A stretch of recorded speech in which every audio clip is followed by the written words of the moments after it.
A lo largo de la historia, la humanidad ha dejado tras de sí un legado lleno de enigmas que desafían nuestra comprensión y despiertan nuestra curiosidad. Desde el inicio de la civilización, las culturas antiguas han creado monumentos, artefactos y sistemas de conocimiento cuyo propósito y significado, en muchos casos, siguen siendo un misterio. Estos vestigios del pasado no solo nos ofrecen una ventana al mundo antiguo, sino que también reflejan la complejidad y la sofisticación de civilizaciones que, en muchos aspectos, superan lo que creemos saber sobre los primeros avances tecnológicos y sociales de la humanidad. El impulso por descubrir lo oculto ha sido una constante en la historia de la humanidad, desde los primeros exploradores que se adentraron en tierras desconocidas, hasta los arqueólogos modernos que excavan y analizan los restos de civilizaciones perdidas. Siempre hemos sentido la necesidad de comprender el mundo que nos rodea. Sin embargo, ciertos misterios, como aquellos relacionados con artefactos antiguos y fenómenos inexplicables, han resistido los intentos de ser completamente comprendidos. Estos misterios han persistido durante siglos, invitándonos a continuar buscando respuestas, a reevaluar lo que creemos saber y a asombrarnos ante la creatividad y el ingenio de nuestros antepasados. Muchos de estos enigmas históricos desafían nuestras ideas convencionales sobre el progreso y el conocimiento humano. El hecho de que civilizaciones antiguas, en tiempos donde la tecnología moderna no existía, hayan sido capaces de construir monumentos colosales o desarrollar sistemas de escritura que aún no podemos descifrar, nos invita a cuestionar los límites del ingenio humano. Estos logros demuestran que la historia no es una línea recta de progreso, sino una serie de avances y retrocesos donde las civilizaciones florecieron, dejaron su marca en el mundo y luego desaparecieron, a menudo llevándose consigo conocimientos que apenas comenzamos a desentrañar. El misterio no solo nos fascina, sino que también nos impulsa a reflexionar sobre el papel de la humanidad en el vasto marco del tiempo. Desde las antiguas pirámides de Egipto hasta los textos indescifrables de la Edad Media, la humanidad siempre ha buscado trascender su propia finitud, dejando huellas que perdurarían mucho después de que las sociedades que las crearon desaparecieran. Estos monumentos y artefactos no solo son testimonios de la habilidad técnica de nuestros antepasados, sino también de su conexión con lo sagrado, lo divino y lo inexplicable. A través de la exploración de estos misterios, también descubrimos cómo las creencias y los miedos de las sociedades antiguas estaban profundamente entrelazados con su conocimiento del mundo natural. Monumentos alineados con las estrellas, armas que parecían desafiar las leyes de la física y sistemas de escritura que resisten todos los intentos de desciframiento son testigos de la relación entre lo tangible y lo esotérico en la vida de las civilizaciones antiguas. En ese sentido, estos misterios no solo revelan la capacidad técnica de estas culturas, sino también sus aspiraciones espirituales, filosóficas y religiosas. Finalmente, los misterios del pasado nos recuerdan que, a pesar de todo lo que hemos aprendido, aún estamos lejos de comprender completamente la historia de la humanidad. En nuestro afán por desentrañar lo que quedó oculto durante milenios, nos enfrentamos a preguntas que a menudo parecen no tener respuesta. Y, sin embargo, es en la búsqueda de esas respuestas donde radica gran parte de la fascinación que sentimos hacia estos enigmas. El misterio nos invita a seguir explorando, a seguir preguntándonos y, sobre todo, a reconocer la grandeza y el ingenio de las civilizaciones que nos precedieron. El disco de Festo es uno de los enigmas más intrigantes de la Edad del Bronce, descubierto en la antigua ciudad de Festo, en la isla de Creta, aproximadamente hacia el 1700 a.C. Esta civilización minoica, una de las primeras grandes culturas del Mediterráneo, era conocida por su esplendor arquitectónico y su sistema de escritura aún indescifrado, el lineal A. Sin embargo, el disco plantea un misterio aún más grande, con símbolos únicos que no se asemejan a ninguna otra escritura conocida de la época. Este artefacto representa un momento en el que el mundo antiguo estaba lleno de intercambios culturales, avances tecnológicos y creencias complejas sobre el cosmos. El disco, hecho de arcilla cocida, tiene un diámetro de 16 centímetros y está inscrito con un total de 241 símbolos, organizados en espirales hacia el centro. Los símbolos incluyen figuras humanas, animales, herramientas, plantas y formas geométricas.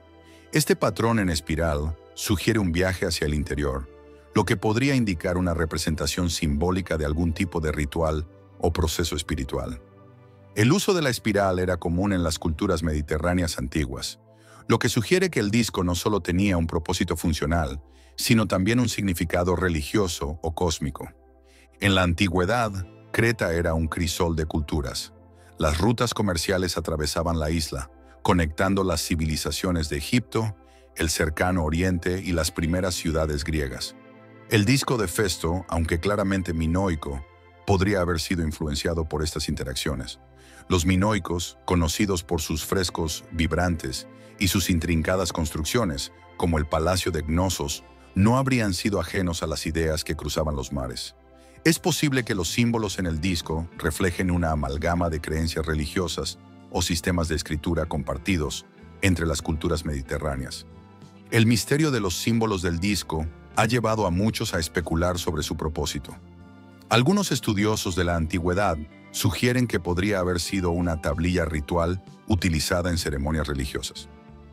En las culturas antiguas, los símbolos tenían un poder más allá del simple lenguaje. Podían invocar a dioses, marcar ciclos cósmicos o guiar a los muertos al más allá. El hecho de que los signos se repitan en patrones sugiere que el disco podría haber sido una especie de himno o invocación sagrada, tal vez relacionado con un culto a una deidad minoica. Los símbolos también podrían estar relacionados con la escritura minoica temprana.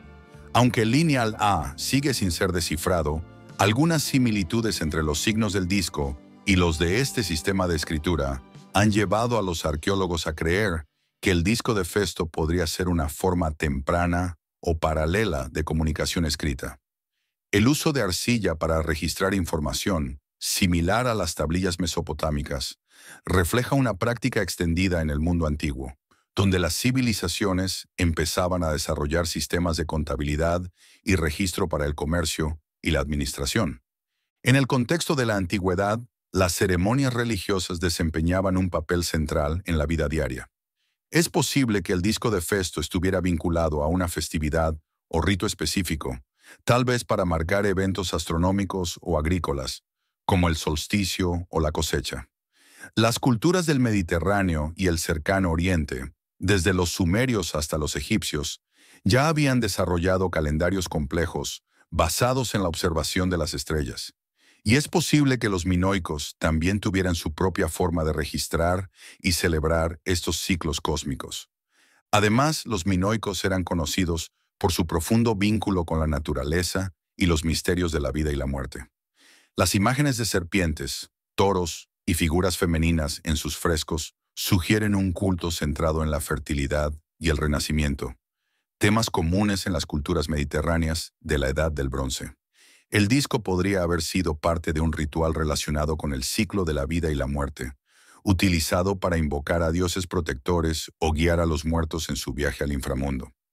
Una teoría popular entre los estudiosos antiguos es que el disco de Festo era un objeto utilizado en prácticas oraculares o adivinatorias.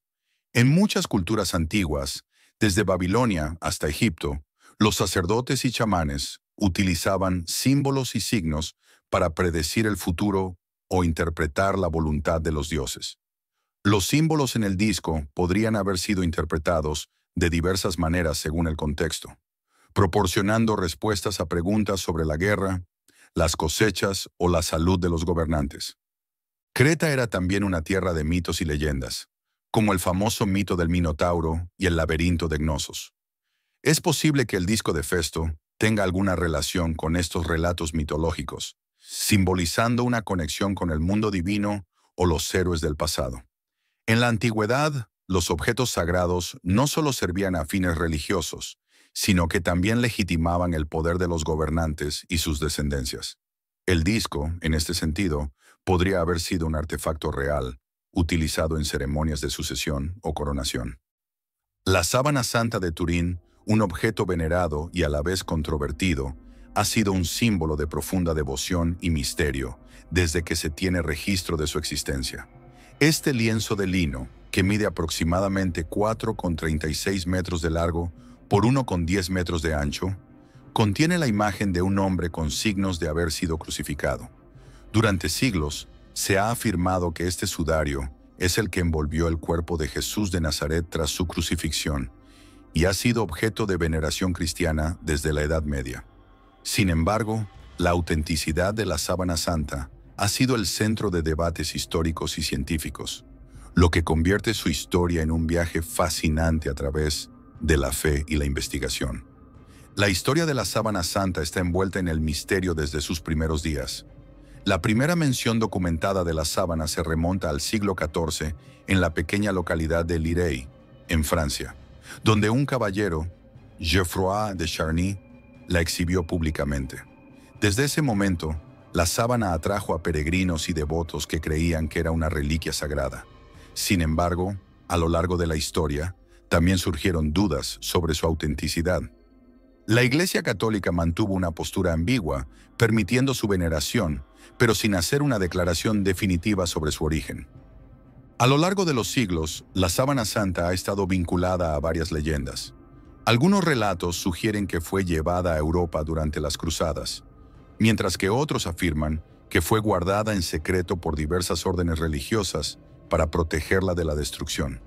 En el pasado, muchos creyentes afirmaban que la sábana tenía propiedades milagrosas y que aquellos que la tocaban podían ser sanados. Estas historias contribuyeron a su prestigio como una de las reliquias más importantes del cristianismo. Una de las características más desconcertantes de la sábana santa es la imagen que aparece en ella. El rostro y el cuerpo de un hombre están impresos en la tela de una manera que no se parece a ninguna técnica artística conocida de la antigüedad. Las marcas en el cuerpo corresponden a las heridas de una crucifixión, laceraciones en la espalda, posiblemente causadas por una flagelación, marcas en las muñecas y los pies, y una herida en el costado. La precisión de estas marcas, que coinciden con los relatos bíblicos de la crucifixión de Jesús, ha llevado a muchos a creer que esta podría ser la prueba física de su muerte y resurrección. La sábana santa no es solo un artefacto religioso, es también un objeto que ha atraído la atención de los estudiosos y científicos. En 1978, un equipo internacional de científicos realizó una investigación exhaustiva de la sábana. Los análisis incluyeron estudios químicos, físicos y de imagen. Una de las conclusiones más intrigantes fue que la imagen en la tela no parecía ser el resultado de pigmentos o pinturas, lo que descartaba la idea de que fuera una falsificación artística. Sin embargo, a pesar de estos estudios, el método exacto por el cual la imagen se formó sigue siendo un misterio. En 1988, la sábana santa fue sometida a pruebas de datación por carbono 14 en 3 laboratorios diferentes, lo que arrojó una fecha entre 1260 y 1390 después de Cristo, lo que sugiere que la sábana podría ser una falsificación medieval. Este resultado provocó una gran controversia, ya que muchos de los defensores de su autenticidad argumentaron que la muestra utilizada para la datación podría haber sido contaminada o haber provenido de una reparación posterior de la tela. Además, se sugirió que las pruebas no tuvieron en cuenta el posible daño sufrido por la sábana donde estuvo guardada. A pesar de los resultados de la datación, los devotos y muchos científicos continúan considerando la sábana santa como un objeto de profunda importancia. La imagen en la sábana sigue desafiando las explicaciones convencionales, y algunos investigadores han propuesto teorías más esotéricas para explicar su formación, como la exposición a una energía radiante desconocida. Otros han sugerido que podría haber sido creada mediante procesos que aún no comprendemos del todo, posiblemente relacionados con la interacción entre el cuerpo y la tela en el momento de la muerte. El estudio de la sábana santa no solo se ha centrado en su imagen, sino también en las marcas de sangre presentes en la tela. Los análisis modernos han determinado que las manchas corresponden a sangre humana del tipo AB, lo que ha añadido otro nivel de complejidad a su análisis. Sin embargo, el debate sobre cómo estas manchas de sangre se integran con la imagen y qué implicaciones tiene para su autenticidad sigue sin resolverse. Más allá de las pruebas científicas, la sábana santa sigue siendo un objeto de devoción religiosa. Se exhibe en la Catedral de San Juan Bautista en Turín, Italia, donde es visitada por miles de peregrinos cada año. Para muchos, la sábana es una representación tangible de la pasión y el sacrificio de Cristo. La historia de la sábana santa, entonces, no solo está vinculada a la ciencia, sino también a la fe de millones de personas que encuentran en ella una conexión con lo divino. El laberinto de Egipto, una estructura mencionada por el historiador griego Heródoto en el siglo V a.C., es uno de los misterios más intrigantes de la antigüedad. Heródoto describió el laberinto como una edificación colosal, incluso más impresionante que las pirámides, situada cerca del lago Moeris, en la región del Fayum. Según su relato, el laberinto contenía 3.000 habitaciones, dispuestas tanto en niveles superiores como subterráneos, y estaba lleno de complicados pasillos que desconcertaban a quienes lo recorrían. A lo largo de los siglos, esta descripción ha cautivado la imaginación de historiadores y arqueólogos, pero el paradero de este majestuoso laberinto sigue siendo un enigma. Heródoto no fue el único antiguo que mencionó el laberinto. Otros escritores griegos y romanos, como Estrabón y Plinio el Viejo, también hicieron referencia a la monumental estructura egipcia. Según estos autores, el laberinto no solo era un lugar de impresionante complejidad arquitectónica, sino que también albergaba tumbas de reyes y santuarios dedicados a los dioses. Sin embargo, a pesar de estas descripciones, no se ha encontrado evidencia arqueológica concluyente de la existencia de tal edificio en Egipto, lo que ha llevado a algunos a dudar de la veracidad de las afirmaciones de Heródoto y sus contemporáneos. Según Heródoto, el laberinto fue construido por el faraón Amenemhat III de la dinastía 12, para servir como un vasto complejo funerario y centro administrativo. Este faraón, conocido por sus obras arquitectónicas, dejó tras de sí varios monumentos impresionantes, como su pirámide en Hawara, cerca de donde se supone que estaba el laberinto. Se cree que el laberinto pudo haber sido parte de un gran proyecto destinado a glorificar su reinado y a consolidar el control sobre el Fayum, una región fértil crucial para el suministro de alimentos del antiguo Egipto. El Fayum, donde supuestamente estaba ubicado el laberinto, fue una región de gran importancia en el antiguo Egipto. No solo era un área rica en recursos agrícolas, sino también un lugar con significación religiosa. El lago Moeris, una antigua extensión del río Nilo, jugaba un papel vital en la irrigación del Fayum, y las tierras alrededor del lago estaban salpicadas de templos y estructuras sagradas dedicadas a los dioses cocodrilos, como Sobek.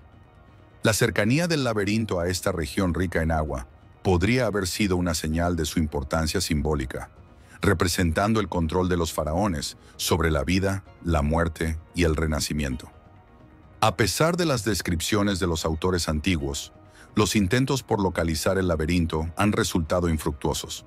Los arqueólogos han excavado en varias áreas del Fayum, especialmente cerca de la pirámide de Hawara, pero hasta ahora no se ha encontrado ninguna estructura que corresponda con las detalladas descripciones de Heródoto y Estrabón. Esto ha llevado a algunos investigadores a sugerir que el laberinto pudo haber sido destruido por el tiempo, saqueado por antiguos invasores o cubierto por las arenas del desierto egipcio. En las últimas décadas, los avances tecnológicos, como el uso de técnicas de teledetección y la prospección subterránea, han reavivado la esperanza de que el laberinto pueda ser descubierto.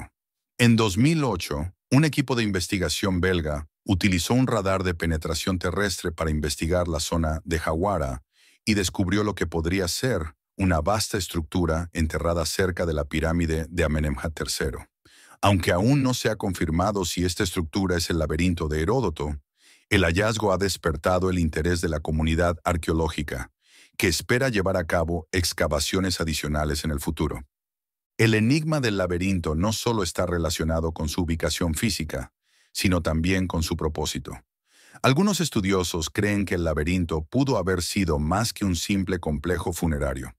La descripción de las numerosas cámaras subterráneas ha llevado a algunos a especular que el laberinto podría haber sido utilizado como un templo iniciático o un centro ceremonial donde se llevaban a cabo rituales religiosos y pruebas espirituales. En las civilizaciones antiguas, los laberintos eran símbolos del viaje del alma hacia la iluminación o el renacimiento. Y es posible que el laberinto de Egipto tuviera una función simbólica similar. Otra teoría es que el laberinto pudo haber sido un gigantesco archivo o biblioteca donde se guardaban registros históricos y religiosos. En muchas culturas antiguas, los templos y complejos religiosos servían como lugares de almacenamiento de conocimiento sagrado, y algunos arqueólogos han especulado que las miles de habitaciones mencionadas por Heródoto podrían haber albergado textos y artefactos valiosos. Si este fuera el caso, el laberinto no solo habría sido un lugar de culto, sino también un centro de aprendizaje y preservación del saber egipcio. El laberinto de Egipto también ha inspirado leyendas y especulaciones a lo largo de la historia. Algunas historias sugieren que podría haber estado relacionado con el inframundo, sirviendo como una representación del viaje que las almas debían emprender después de la muerte. En este sentido, el laberinto sería una manifestación física del complejo sistema de creencias egipcias sobre la vida después de la muerte, el juicio final y el renacimiento eterno. Los textos religiosos egipcios, como el Libro de los Muertos, describen un viaje lleno de desafíos a través del Duat, el inframundo, antes de alcanzar la vida eterna, lo que refuerza la posible conexión entre el laberinto y las creencias funerarias. Los moais, las icónicas estatuas de la isla de Pascua, han fascinado a exploradores, historiadores y arqueólogos desde que el mundo occidental las descubrió en el siglo XVIII. Estas enormes figuras esculpidas en piedra, que miran hacia el interior de la isla, son testimonio de una civilización remota y de una cultura única en el vasto Océano Pacífico. ¿Cómo fue posible que los antiguos habitantes de una isla tan aislada construyeran y transportaran estatuas de hasta 10 metros de altura y varias toneladas de peso? ¿Qué propósito tenían? La historia de los moais está profundamente conectada con el auge y la caída de la civilización Rapa Nui, un misterio que sigue cautivando a los estudiosos de la historia antigua. La construcción de los moais, que se estima comenzó alrededor del año 1100 después de Cristo, fue un proceso que requería un profundo conocimiento de la escultura en piedra y la organización social. Los moais fueron tallados principalmente de toba volcánica, una piedra relativamente blanda que se encuentra en el volcán Rano Raraku, la principal cantera de la isla. Aunque la toba es más fácil de trabajar que otros tipos de roca, es sorprendente que los antiguos escultores de Rapa Nui fueran capaces de esculpir figuras tan monumentales con herramientas de piedra rudimentarias. La habilidad técnica que demuestra la talla de los moais sugiere que la sociedad que los creó tenía una estructura altamente organizada y especializada. Una de las preguntas más intrigantes en torno a los moais es cómo fueron transportados desde las canteras hasta sus plataformas ceremoniales, conocidas como ahu, dispersas por toda la isla. Algunas de estas plataformas se encuentran a varios kilómetros de distancia de la cantera, lo que ha llevado a los arqueólogos a proponer diversas teorías sobre el método de transporte.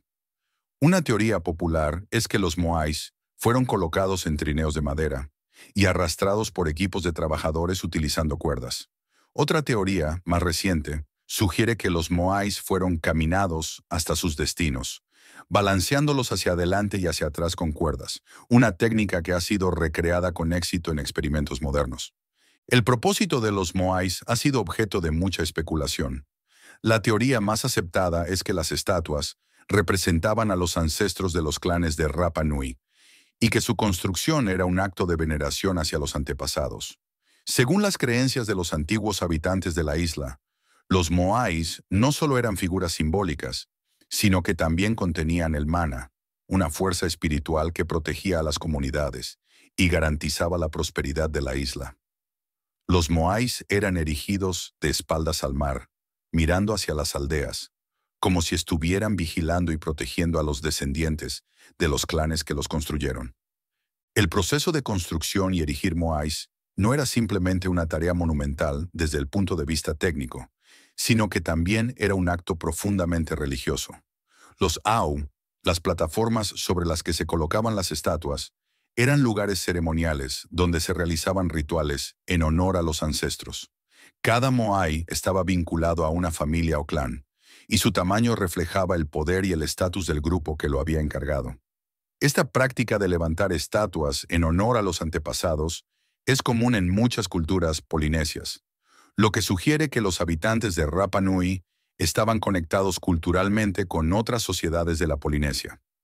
La época de construcción de los moais fue también una época de prosperidad para la civilización de Rapa Nui. Los habitantes de la isla dependían de la agricultura, la pesca y el comercio interno para subsistir, y las tierras eran gestionadas por clanes que competían entre sí por el poder y la influencia.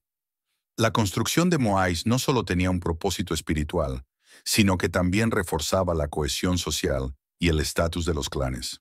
Cuantos más moais construía un clan, más poder adquiría. Sin embargo, esta competencia entre clanes eventualmente llevó a un colapso ecológico y social. La deforestación de la isla de Pascua fue un factor clave en la caída de la civilización que construyó los moais. Los estudios arqueológicos sugieren que los antiguos habitantes de la isla talaron gran parte de los bosques de palma que cubrían Rapa Nui, tanto para despejar tierras agrícolas como para obtener madera para construir canoas y posiblemente para transportar los moais. A medida que los recursos naturales de la isla se agotaban, la capacidad de la sociedad para construir y erigir nuevas estatuas disminuyó, y la rivalidad entre los clanes se intensificó, lo que condujo a conflictos internos y el eventual colapso de la estructura social. Hacia el siglo XVII, la construcción de moais cesó por completo, y muchos de los moais que ya habían sido erigidos fueron derribados durante los conflictos entre clanes. El fin de la era de los moais marcó el comienzo de una época de declive para la sociedad de Rapa Nui, que se vio agravada por la llegada de exploradores europeos en el siglo XVIII. Los europeos trajeron consigo enfermedades que devastaron a la población de la isla, y en las décadas posteriores, muchos isleños fueron capturados y llevados como esclavos a otras partes del Pacífico. A pesar de los desafíos y los cambios que enfrentó la civilización de Rapa Nui, los moais permanecieron como testigos silenciosos de su grandeza pasada. En el siglo XX, los arqueólogos comenzaron a estudiar seriamente los moais y a restaurar algunos de ellos a sus plataformas originales. Estos esfuerzos no solo han ayudado a preservar el patrimonio cultural de la isla de Pascua, sino que también han arrojado luz sobre las técnicas avanzadas de construcción y organización social de los antiguos habitantes de la isla.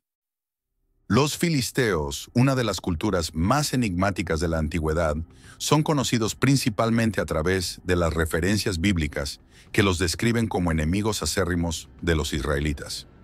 Se mencionan en textos como el Antiguo Testamento, donde su figura está asociada con personajes históricos y míticos como Goliat y Sansón. Sin embargo, más allá de su retrato bíblico, los filisteos fueron un pueblo con una cultura compleja y rica que se asentó en la costa del Mediterráneo oriental, en lo que hoy es Israel y Gaza, alrededor del siglo XII a.C.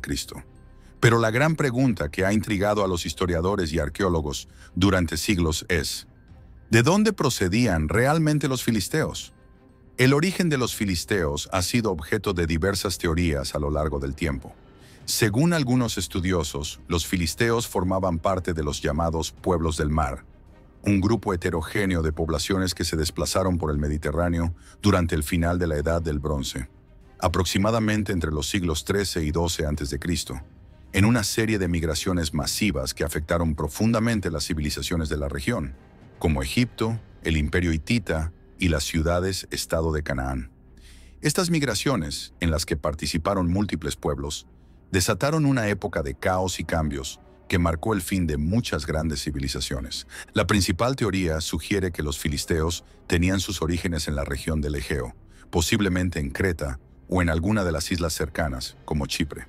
Esta hipótesis está respaldada por descubrimientos arqueológicos que revelan que la cerámica filistea temprana tiene un estilo claramente influenciado por la cerámica micénica y minoica.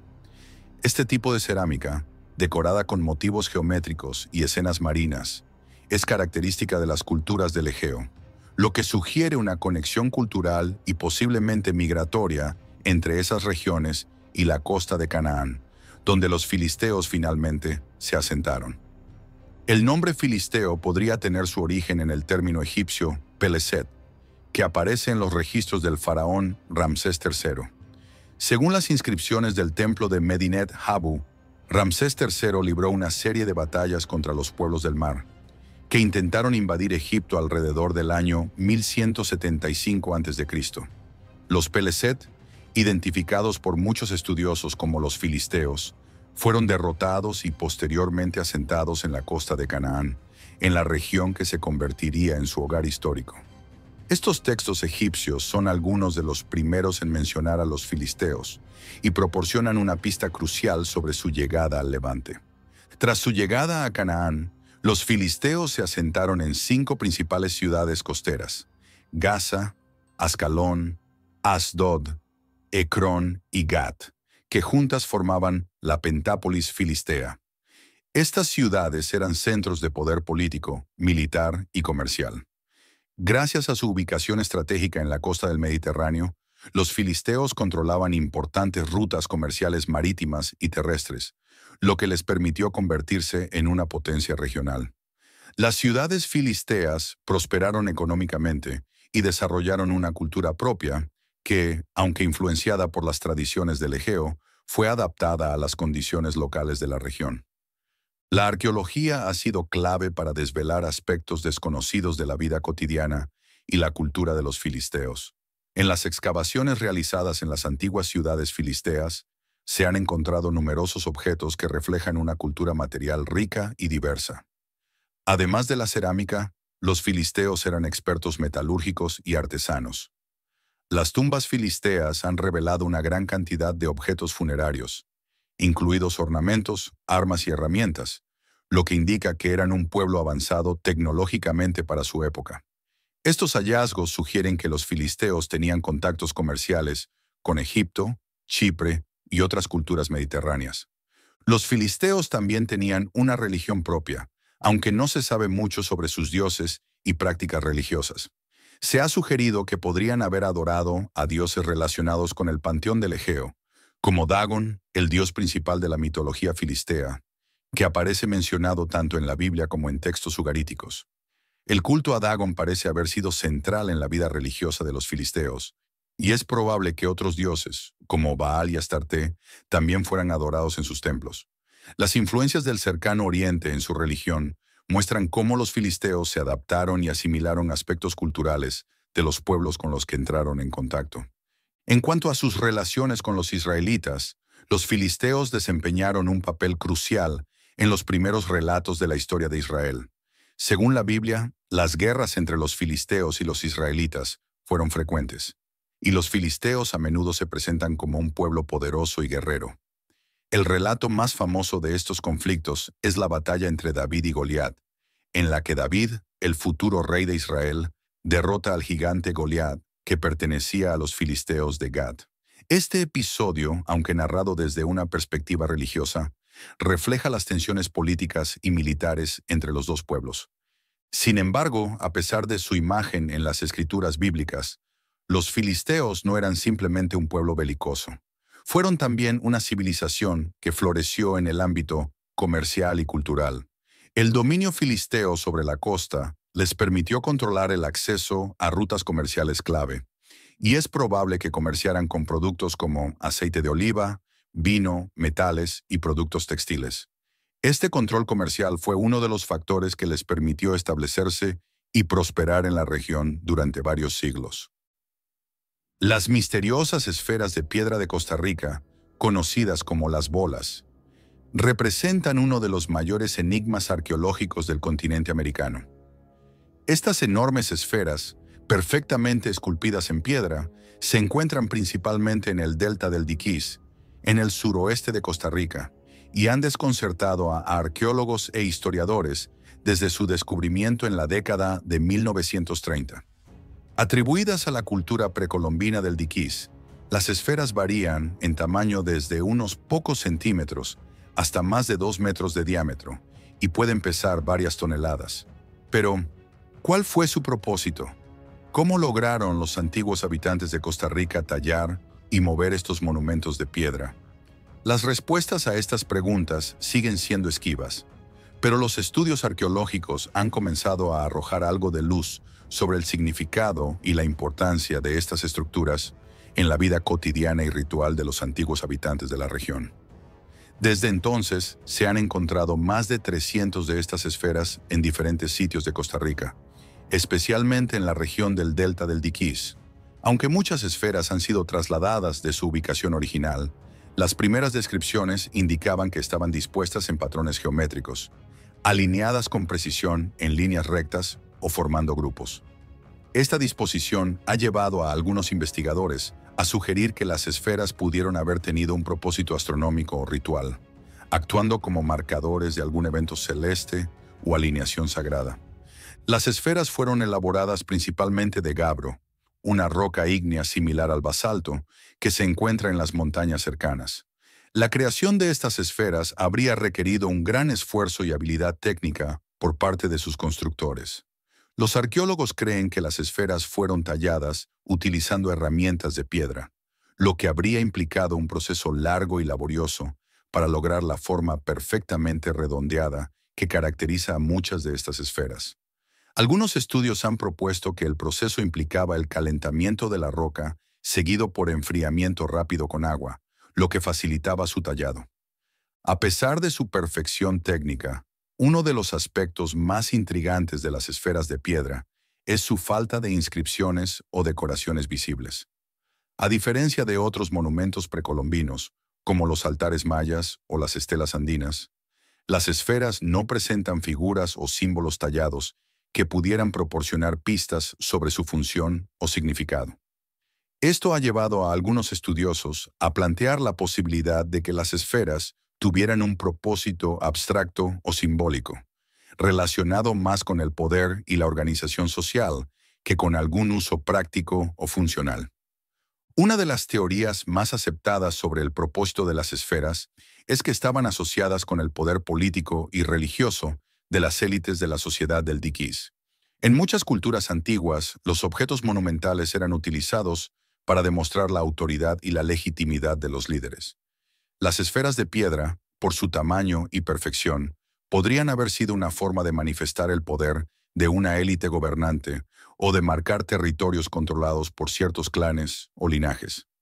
Además, las esferas podrían haber sido utilizadas en ceremonias religiosas, relacionadas con la adoración de deidades o espíritus ancestrales.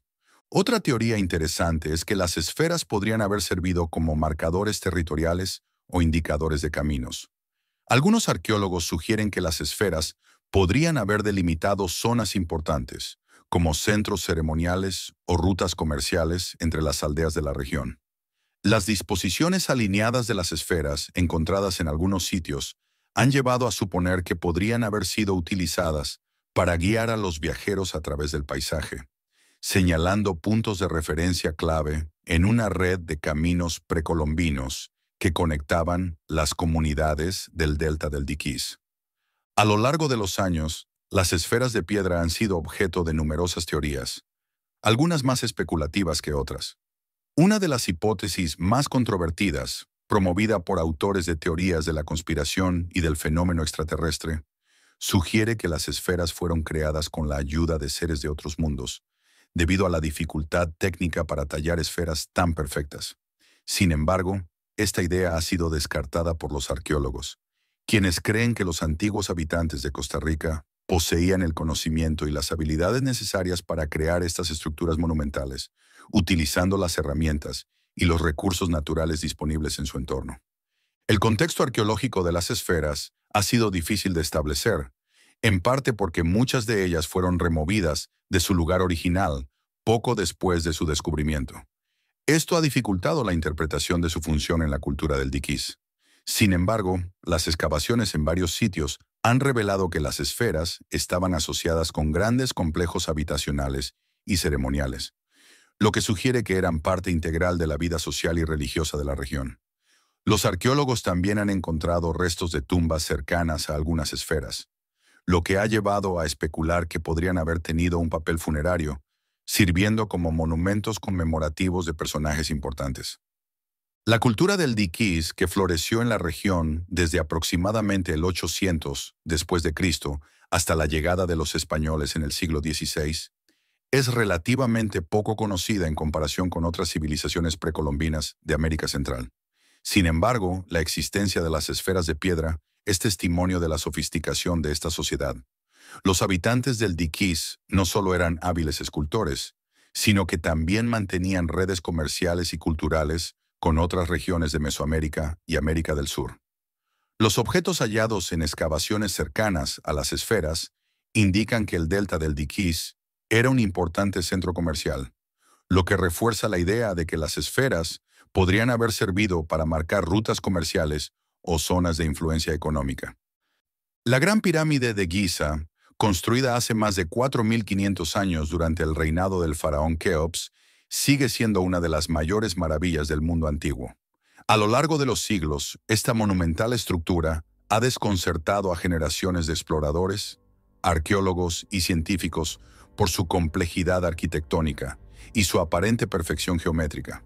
Sin embargo, uno de los misterios más recientes y fascinantes que rodea a la Gran Pirámide es el descubrimiento de una posible cámara oculta dentro de su estructura. Este hallazgo ha reavivado la emoción y el asombro en torno a uno de los monumentos más icónicos de la humanidad. Pero, ¿qué esconde esta cámara secreta? ¿Podría contener tesoros, conocimientos perdidos o nuevas pistas sobre la vida en el antiguo Egipto? El descubrimiento de esta cámara oculta fue posible gracias a un proyecto internacional llamado Scan Pyramids, que comenzó en 2015. Este equipo de investigadores utilizó una técnica avanzada conocida como radiografía de muones, un tipo de partícula subatómica que puede penetrar estructuras densas. A través de esta tecnología, similar a una radiografía, los científicos pudieron detectar una anomalía dentro de la pirámide, una cavidad de grandes dimensiones que hasta entonces había pasado desapercibida para los arqueólogos. Este hallazgo ha desatado una ola de especulación entre los expertos sobre el propósito de esta cámara y su relación con el diseño general de la pirámide. La Gran Pirámide ha sido objeto de numerosas teorías a lo largo de la historia, muchas de las cuales sugieren que podría haber más cámaras ocultas dentro de su estructura. En su diseño visible, la pirámide contiene 3 cámaras principales: la cámara del rey, la cámara de la reina y la cámara subterránea, todas conectadas por una serie de pasillos y galerías. Sin embargo, la recién descubierta cavidad parece ser diferente a estas cámaras ya conocidas. Está situada por encima de la Gran Galería, una imponente galería ascendente que conecta la entrada de la pirámide con la cámara del rey. La ubicación de la cámara ha llevado a algunos arqueólogos a sugerir que podría haber sido construida como parte de una medida arquitectónica para aliviar el peso de la estructura sobre la Gran Galería. Una de las grandes preguntas que plantea este descubrimiento es el propósito original de la cámara oculta. Las pirámides egipcias eran, en su mayoría, monumentos funerarios, construidos para albergar el cuerpo del faraón y asegurar su paso al más allá. Sin embargo, hasta la fecha, no se ha encontrado ninguna evidencia concluyente de que Keops fuera enterrado en la Gran Pirámide. Esto ha llevado a algunos a sugerir que la pirámide tenía otros propósitos, quizás religiosos o astronómicos. Si la cámara oculta contiene alguna inscripción o artefacto, podría ofrecer pistas cruciales sobre la verdadera función de la pirámide. El hecho de que la cámara esté sellada y oculta también ha generado especulaciones sobre su contenido. Algunos arqueólogos creen que podría tratarse de una cámara funeraria secundaria, utilizada para almacenar ofrendas o artefactos rituales. Otros sugieren que podría haber sido un refugio ceremonial utilizado por los sacerdotes durante los ritos funerarios del faraón. También existe la posibilidad de que contenga documentos antiguos, como textos religiosos o administrativos que podrían proporcionar una visión invaluable de la vida y las creencias del antiguo Egipto. A lo largo de los siglos, la Gran Pirámide ha sido objeto de saqueos y exploraciones no autorizadas, lo que ha llevado a la pérdida de muchos artefactos valiosos. Si la cámara oculta ha permanecido intacta desde la construcción de la pirámide, podría ser uno de los pocos espacios en el interior de la pirámide que no ha sido perturbado por saqueadores. Esto ha generado un gran entusiasmo en la comunidad arqueológica, que espera que la cámara pueda contener artefactos en su estado original, tal como fueron colocados hace miles de años. Otro aspecto fascinante de la cámara oculta es su posible conexión con los misterios astronómicos que rodean la Gran Pirámide.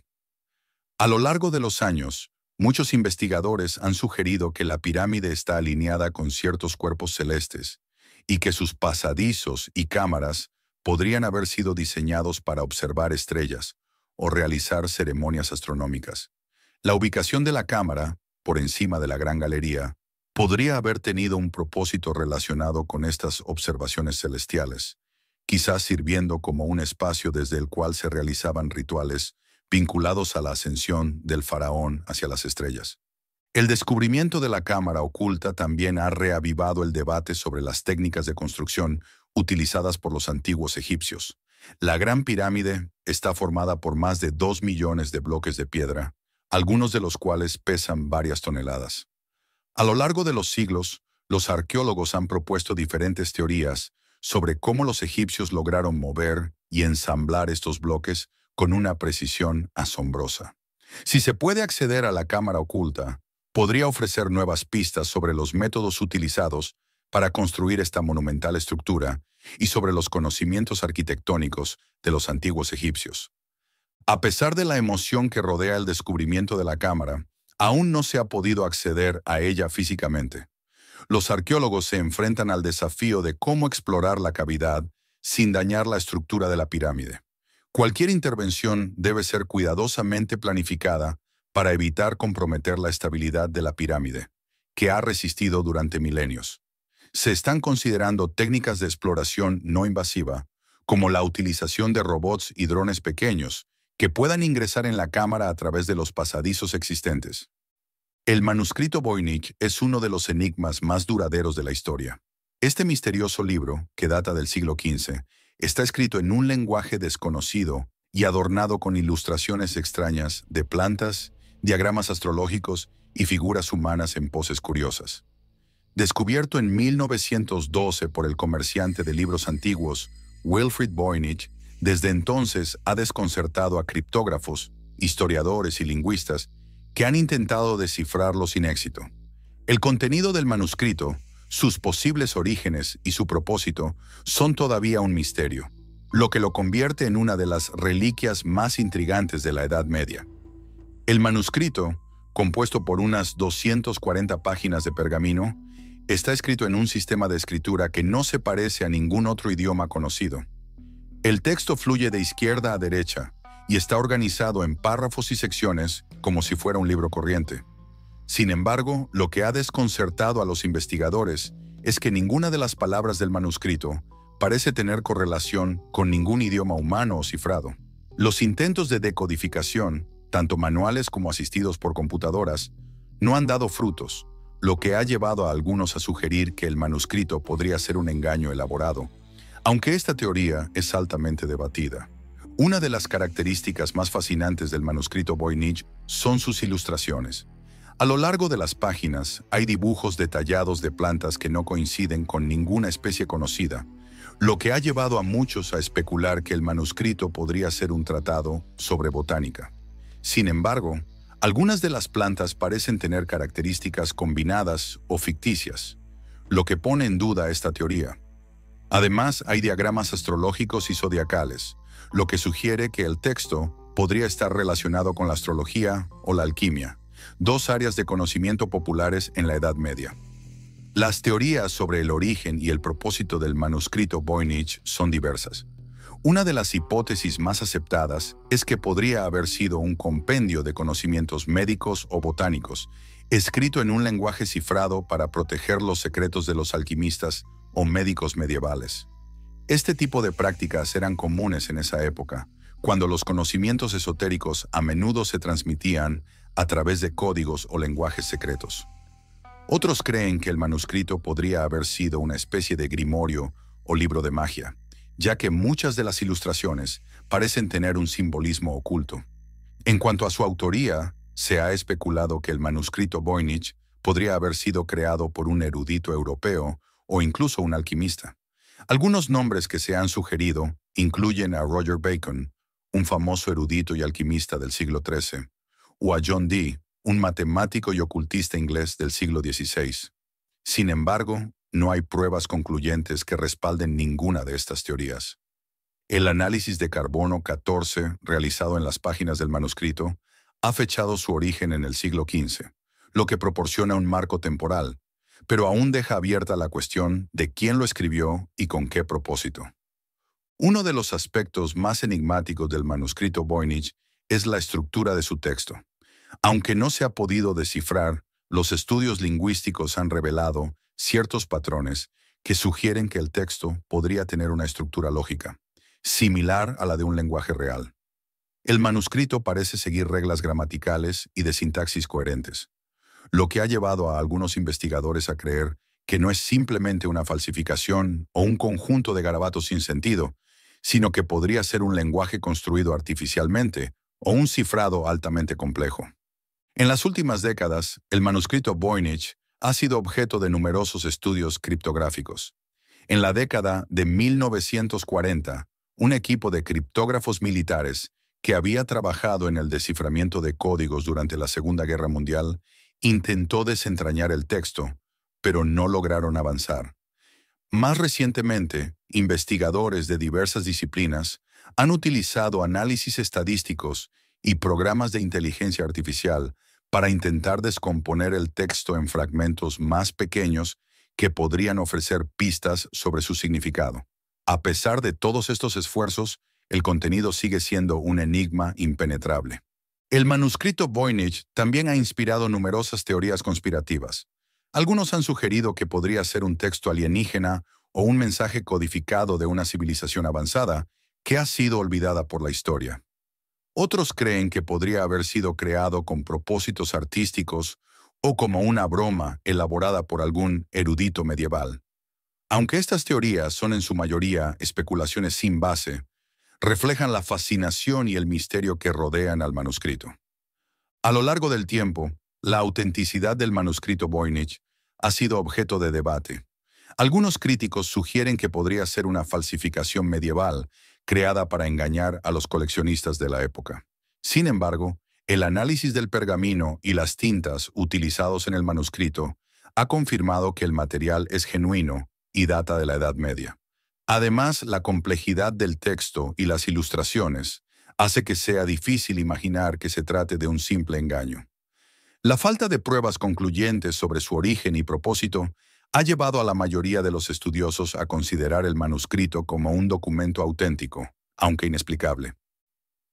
El fuego griego es uno de los secretos militares mejor guardados de la antigüedad. Esta misteriosa y devastadora arma jugó un papel crucial en la defensa del Imperio bizantino durante siglos, permitiéndole repeler invasiones marítimas y mantener su hegemonía en el Mediterráneo oriental. Descrita como un líquido incendiario capaz de arder incluso sobre el agua, el fuego griego era temido por sus enemigos, quienes lo consideraban casi sobrenatural. Sin embargo, a pesar de su fama, el secreto de su composición exacta se ha perdido con el tiempo, lo que ha generado un enigma fascinante en la historia militar. El fuego griego fue utilizado por primera vez durante el reinado del emperador bizantino Constantino IV en el siglo VII después de Cristo, cuando el Imperio bizantino se enfrentaba a invasiones árabes. La primera referencia al uso del fuego griego se remonta a la batalla de Constantinopla en el año 678, cuando la flota bizantina utilizó esta arma para destruir los barcos enemigos y proteger la ciudad. La victoria fue tan decisiva que el fuego griego se convirtió en un componente esencial de la defensa bizantina, temido por sus enemigos y reverenciado por los propios bizantinos como un don divino. El inventor del fuego griego fue supuestamente un refugiado sirio llamado Calínico, quien tras huir de su ciudad natal bajo el asedio árabe, ofreció su conocimiento a los bizantinos. Aunque no se sabe con certeza si Calínico fue el único responsable de la creación del fuego griego, su nombre está indisolublemente ligado a esta arma en la historia. Según las crónicas bizantinas, Calínico había desarrollado una mezcla de componentes inflamables que, al ser disparada desde tubos o lanzada en vasijas de cerámica, podía incendiar los barcos enemigos y destruirlos rápidamente. El fuego griego no solo tenía la capacidad de arder sobre el agua, sino que también era extremadamente difícil de extinguir. Las descripciones históricas sugieren que el agua no apagaba las llamas, sino que las avivaba, lo que aumentaba su efecto devastador en el mar. Según algunos relatos, solo ciertos materiales, como la arena o el vinagre, podían apagar las llamas del fuego griego, lo que lo hacía una amenaza aún más letal en las batallas navales. Esta capacidad de arder sin control sembraba el caos entre los enemigos del Imperio Bizantino, quienes no podían defenderse eficazmente contra él. La exacta composición del fuego griego sigue siendo un misterio. Los textos antiguos no ofrecen una receta clara, lo que ha llevado a siglos de especulación. Los estudiosos modernos han propuesto varias teorías sobre sus componentes. Se cree que el fuego griego podría haber sido una mezcla de productos químicos como nafta, resina, azufre y cal viva, lo que le daba su capacidad incendiaria y su resistencia al agua. Otros sugieren que el petróleo, que estaba disponible en la región, podría haber sido uno de los ingredientes clave. Sin embargo, sin una fórmula clara, todo sigue siendo una conjetura. El fuego griego se disparaba mediante un sistema complejo de sifones, que eran dispositivos de presión utilizados para lanzar el líquido incendiario a distancia. Estos sifones estaban montados en los barcos de guerra bizantinos, conocidos como dromones, y podían lanzar el fuego hacia los barcos enemigos a través de un tubo de bronce o cobre. Este sistema de lanzamiento permitió a los bizantinos emplear el fuego griego con gran eficacia en las batallas navales, manteniendo a raya a las flotas enemigas y protegiendo su capital, Constantinopla, de múltiples asedios. El impacto del fuego griego en la historia militar fue inmenso. Durante siglos, el Imperio Bizantino utilizó esta arma para repeler invasiones y proteger su imperio. Una de las victorias más notables en las que se utilizó el fuego griego fue durante el asedio de Constantinopla en el año 717, cuando el califato omeya intentó conquistar la ciudad. Gracias al uso estratégico del fuego griego, la flota bizantina logró destruir la flota invasora y salvó la ciudad. Esta victoria no solo aseguró la supervivencia de Constantinopla, sino que también consolidó el estatus del fuego griego como una de las armas más temidas de la antigüedad. A pesar de su efectividad, el conocimiento sobre la producción del fuego griego estaba altamente protegido por el Imperio Bizantino. Solo un selecto grupo de oficiales de la marina y alquimistas tenían acceso a los secretos de su fabricación. El temor de que la fórmula cayera en manos enemigas llevó a que los bizantinos extremaran las precauciones para mantener en secreto su arma más poderosa. Esta estrategia resultó exitosa, ya que ningún otro imperio o ejército pudo replicar el fuego griego, a pesar de los muchos intentos de obtener su receta. Sin embargo, el conocimiento del fuego griego se perdió. Tras la caída del Imperio Bizantino en 1453, el uso y la producción del fuego griego desaparecieron de los registros históricos. Esto ha llevado a que su fórmula sea uno de los grandes misterios de la historia militar. Aunque otras civilizaciones desarrollaron armas incendiarias similares, como el fuego persa o las bombas de alquitrán utilizadas por los mongoles, ninguna de ellas tuvo el mismo impacto devastador que el fuego griego en el ámbito naval. Göbekli Tepe, ubicado en el sudeste de Turquía, es un yacimiento arqueológico que ha revolucionado la comprensión de los orígenes de la civilización.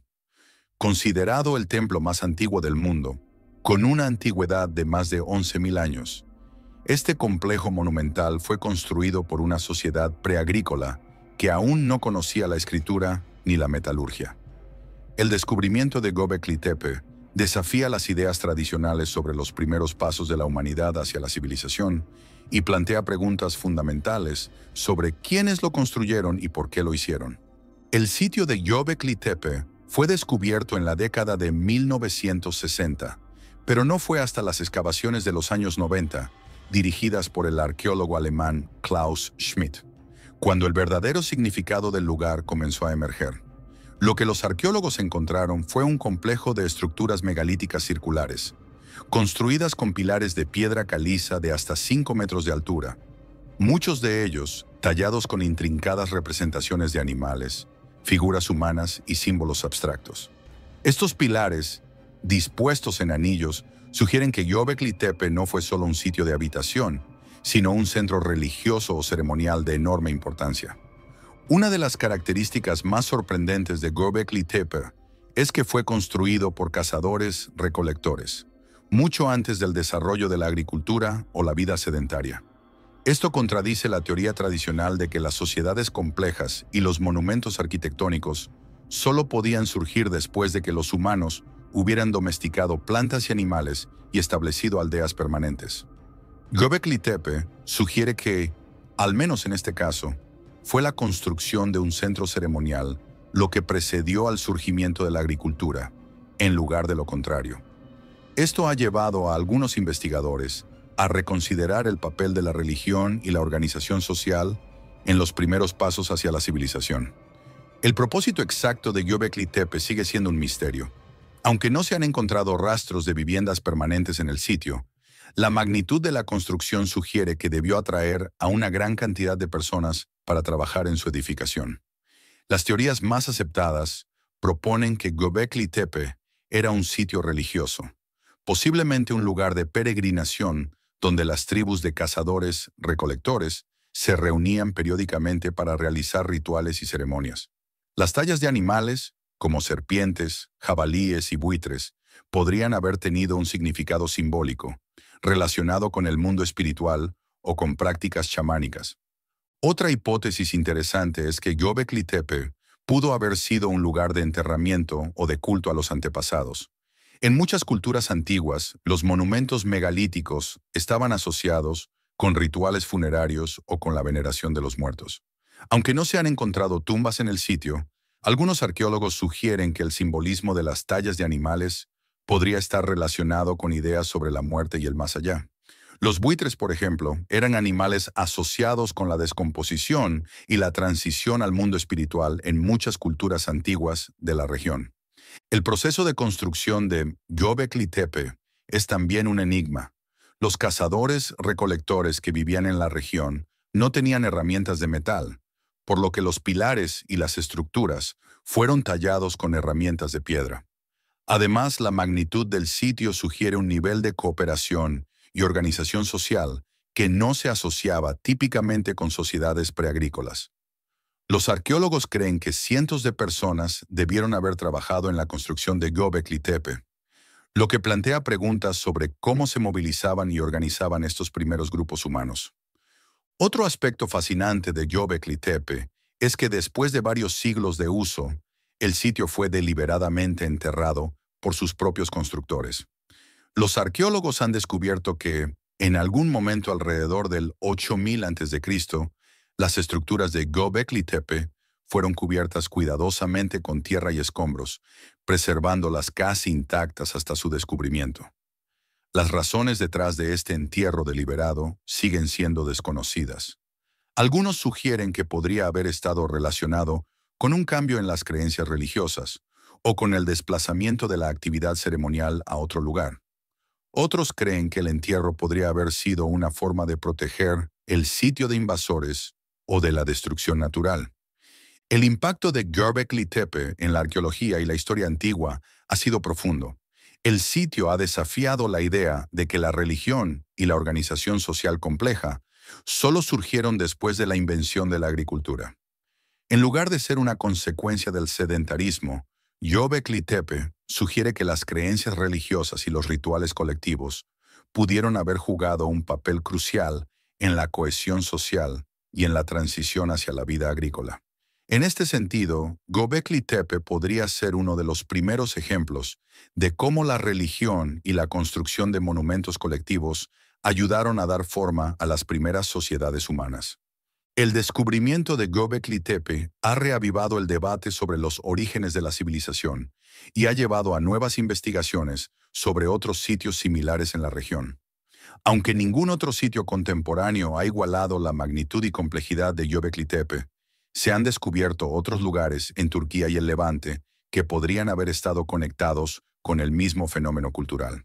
Estos sitios, junto con Göbekli Tepe, podrían representar un capítulo perdido en la historia humana, anterior a las primeras grandes civilizaciones de Mesopotamia, Egipto y el Valle del Indo. A lo largo de la historia, los misterios han jugado un papel fundamental en la forma en que comprendemos nuestro pasado y nuestro lugar en el mundo. Estos enigmas, ya sean artefactos indescifrables, construcciones colosales o conocimientos perdidos, nos desafían a mirar más allá de las respuestas simples y a cuestionar lo que creemos saber sobre la evolución de la humanidad. Los misterios no solo nos mantienen fascinados, sino que también nos empujan a seguir buscando respuestas, recordándonos que la historia es mucho más compleja y rica de lo que a menudo pensamos. Estos enigmas también son un recordatorio de la increíble capacidad humana para crear, imaginar y trascender lo que parece posible. Civilizaciones de hace miles de años lograron hazañas que aún hoy en día nos dejan perplejos, utilizando herramientas y conocimientos que parecen estar más allá de su tiempo.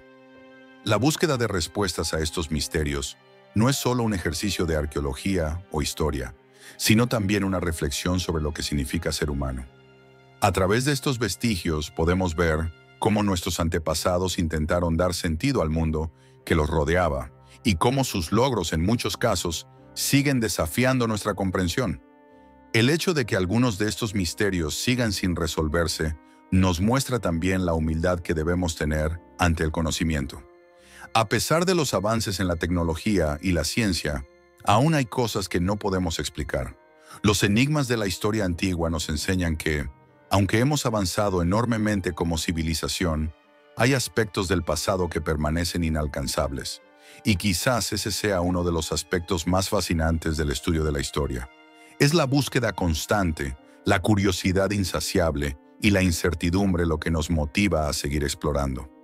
Estos misterios también conectan el pasado con el presente, recordándonos que los logros de las antiguas civilizaciones siguen vivos en nuestro mundo moderno. Cada nuevo descubrimiento, cada pequeña pieza que se añade al rompecabezas de la historia, nos acerca un poco más a comprender las culturas que nos precedieron. Sin embargo, también es importante reconocer que quizás algunos de estos enigmas nunca serán completamente resueltos, y tal vez eso es parte de su atractivo duradero. En última instancia, los misterios del pasado nos ofrecen la oportunidad de reflexionar sobre la naturaleza de la humanidad y su relación con el tiempo. Las preguntas que surgen de estos enigmas nos invitan a mirar hacia el futuro con un mayor sentido de asombro y humildad. A medida que continuamos explorando nuestro mundo y nuestro pasado, estos misterios seguirán siendo una fuente inagotable de inspiración y reflexión. Así, la historia de la humanidad está entrelazada con los misterios que hemos dejado atrás. En nuestra búsqueda constante por desentrañar lo desconocido, encontramos una conexión con las civilizaciones que nos precedieron y de alguna manera también nos enfrentamos a los límites de nuestro propio conocimiento.